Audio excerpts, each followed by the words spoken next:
कोरेगावचा जयस्तंभ बाबासाहेब आंबेडकरांचे ज्या 5व्या खंड आहे महाराष्ट्र शासनाने जो प्रकाशित केलेला बाबासाहेब आंबेडकरांची भाषणे आणि लेखन, बाबासाहेब आंबेडकरांची पत्रकारिता 1920 ते 1928 याच्यामध्ये परिशिष्ट 9 मध्ये पान नंबर 424 वर कोरेगावचा जयस्तंभ याबाबत बाबासाहेबांनी लेखन केलेले आहे, त्याचं आपण वाचन करणार आहोत।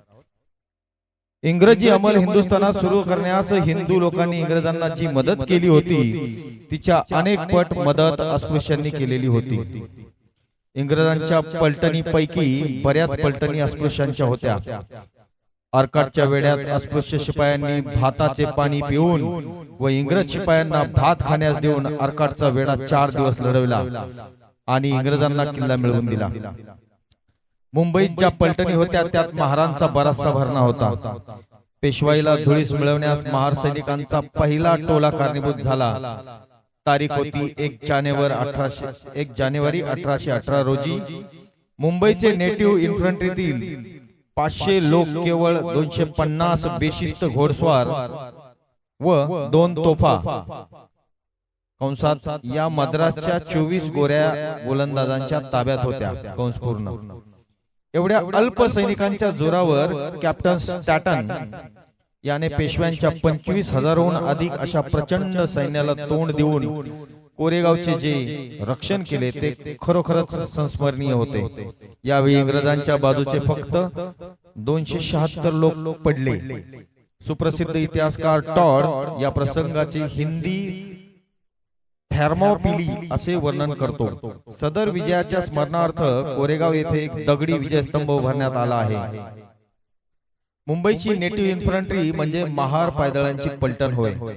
महार सैनिकांनी पेशवाईला धुळीस मिळवले याबद्दलचा कबुली जबाब मध्य भागाचे कमिशनर मिस्टर LJ माउंटफोर्ड यांनी अस्पृश्यांच्या उन्नतीबद्दलच्या ठरावावर मुंबई कायदे कौन्सिलात 5 नोव्हेंबर 1920 रोजी भाषण करताना दिलेला आहे। त्यांच्या भाषणाचा सारांश येण्याप्रमाणे जॉन कंपनीचे जे सैन्य होते त्या सैन्यात महार लोकांचा बराचसा मोठा भरणा होता। कोरेगावला जो जयस्तंभ उभारलेला आहे तो महारांनी गाजवलेल्या पराक्रमाचे जयचिन्ह होय। पौर्वात्य देशात जे पराक्रमाचे प्रकार आतापर्यंत समजले जातात त्यात कोरेगावचा महार पराक्रम सर्वश्रेष्ठ होय। खडकीची लढाई संपल्यानंतर कॅप्टन स्टॅटन हा कर्नल बर याला पुण्याजवळ ससैन्य मिळण्यासाठी खडकीहून निघाला व तो कोरेगाव येथे थांबला। त्याचे पायदळ 800 शिपायांचे होते, त्यात थोडे अरब होते, बाकीचे सर्व महार होते। अरब तोफखान्यावर होते। दुसरा बाजीराव याच्या नेतृत्वाखाली पेशव्यांचे सैन्य त्या बाजूला होते। त्याची व स्टॅटनच्या पायदळाची गाठ पडली। पेशव्याचे सैन्य 25,000 होते। महार सैनिकांनी पेशव्यांच्या 25,000 लोकांना एक दिवस एक रात्र जागच्या जागी थोपून धरले, त्याला पुढे सरकून दिले नाही। शेवटी महार सैनिकांनी पेशव्यांच्या 25,000 सैनिकांचा धुव्वा उडवून दिला।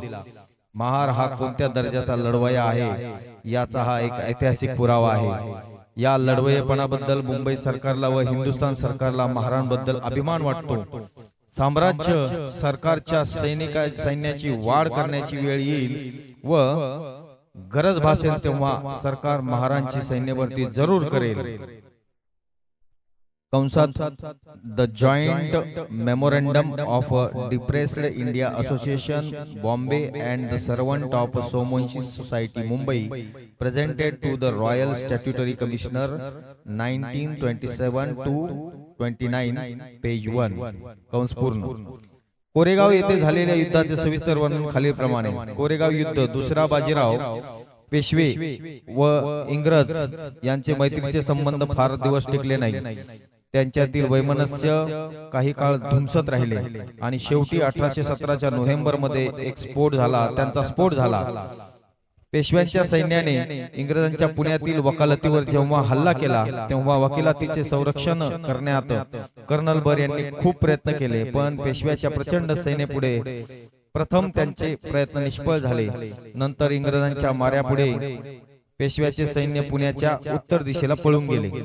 बाजीरावाने सैन्याची नीट जमवाजवण करून पुन्हा एकदा कर्नल बर याच्या सैन्यावर हल्ला केला. यावेळी second battalion first regiment Bombay native infantry हिचा मुक्काम पुण्यात वायुवेस 38 मैलावर असलेल्या शिरूर गावात होता. तिचा प्रमुख कॅप्टन फ्रान्सिस स्टॅटन हा होता. कर्नल बारला पेशव्यांच्या प्रचंड सैन्याला दुसऱ्यांदा तोंड देणे अशक्य वाटल्यामुळे त्याने कॅप्टन स्टॅटनला पुण्याच्या वकिलातीच्या संरक्षणाकरता मदतीस येण्याबाबत तातडीचा संदेश पाठविला. कॅप्टन स्टॅटन शिरूरहून पुण्याकडे जाण्यास सेकंड बटालियनला घेऊन 31 डिसेंबर 1817 ला रात्री 8 वाजता निघाला. हिच्यात बहुसंख्य सैनिक महार होते. कॅप्टन स्टॅटन बरोबर 500 पायदळ, 300 घोडदळ, 5 बटालियन ऑफिसर, 206 पाउंडर तोफा आणि त्या चालवणारे 24 ब्रिटिश सैनिक एवढा लावाजमा होता. सुमारे 25 मैलाचा रात्रीचा प्रवास केला. त्यानंतर ही बटालियन पहाटेस भीमा नदीच्या तीरावर आली. जेव्हा पेशव्यांचे प्रचंड सैन्य नदीच्या दुसऱ्या तीरावर लढाईस सज्ज असलेले दिसले, त्यांच्या सैन्यात 5000 पायदळ आणि 25,000 घोडदळ होते. पेशव्याच्या सैन्याने आपणाला खतम केले तर कर्नल बरला ते खतम करतील आणि हे पाहून मध्य हिंदुस्थानातील शिंदे, होळकर, भोसले हे जनरल स्मिथला मोडून टाकतील आणि यामुळे ब्रिटिश राज्याचा हिंदुस्थानातील पायाच उखडला जाईल हे भविष्य इंग्रज लष्करी अधिकाऱ्यांना दिसत होते. म्हणून कॅप्टन स्टॅटन पेशव्यांच्या सैन्याचा कसा पाडाव करता येईल याचा व्यूह रचित होता. त्याने पेशव्यांच्या सैन्याला हुलकावण्या देऊन कोरेगाव खेड्यात प्रवेश केला. या गावाला मातीचे कुसू होते. हे कुसू आणि गावातील घरे यामुळे पेशव्याच्या घोडदळाला गावात शिरून लढाई करणे कठीण होते. हे स्टॅटनने हेरून गाव आपल्या ताब्यात घेतला आणि भीमा नदीच्या किनाऱ्यावर आणि शिरूरला जाणाऱ्या रस्त्यावर जेथून पेशव्यांच्या सैन्यावर अचूक मारा करता येईल अशा ठिकाणावर त्याने 2 तोफा डागल्या. गावाच्या मध्यभागी जी गडी होती तिच्यावर त्याने तोफ डागली नाही. त्यामुळे पेशव्यांचे सैन्य गावात शिरताना त्यावरचे तोफ गोळे झाडून तो सैन्याचा ग्रामप्रवेश थांबू शकला नाही. त्यामुळे गावातील चकमकीत त्याला आपले बरेचसे सैनिक गमावावे लागले. पेशव्यांच्या सैन्यात अरब, गोसावी आणि मराठी यांचा भरणा होता. तेही चांगले लढवय्ये होते. त्यांच्या माऱ्यापुढे इंग्रज सैनिकांची अनेक वेळा कच खाल्ली होती. त्यांची झोप उडाली, तहानभूक हरपली आणि ते शत्रूला शरण जाऊ या म्हणून ओरडू लागले. लेफ्टनंट चिशोल्म आणि इतर अधिकारी स्टॅटनला पुन्हा पुन्हा तेच सुचवू लागले. घनघोर युद्धात तरुण अधिकारी लेफ्टनंट पटिन्सन आणि लेफ्टनंट चिशोल्म हे या लढाईत कामी आले. चिशोमच्या देहाचे शत्रूंनी तुकडे तुकडे केले. त्याच्याकडे लक्ष वेधून स्टॅटन आपल्या सैनिकांना सांगत होता की तुम्ही जर शत्रूला शरण गेलात तर तुमचा किती छळ करतील हे तुम्ही या तुकडे करण्याच्या कारणावरून लक्षात घ्या आणि प्रामाणिकपणे लढा, मरण पत्करा, पण शरण जाऊ नका. मग इंग्रज सैनिकांनी निकराचे हल्ले चढविले आणि 1 जानेवारी 1818 ला रात्री 9 वाजता पेशव्याच्या सैन्याने पळ काढला. इंग्रज सैनिकांनी त्यांचा पाठलाग केला तो भीमा नदीपर्यंत आणि नदीतील पाणी पिऊन त्यांनी आपली 25 तासाची तहान भागवली. पेशव्यांच्या सैन्याला पळ काढायला लावणारी जी प्रमुख तुकडी होती ती सर्व महार सैनिकांची होती. त्यांनी आपल्या 40 पट संख्येने असलेल्या पेशव्यांच्या सैन्याला पळवून लावले. हे महारांचे शौर्य पाहून बाकीच्या पेशव्याच्या सैन्याचा धीर खचला आणि सर्व सैन्य पळू लागले. इंग्रजांच्या एकंदर 834 लढवयापैकी 275 मेले अगर जखमी झाले आणि पेशव्याचे सुमारे 600 लोक कामास आले.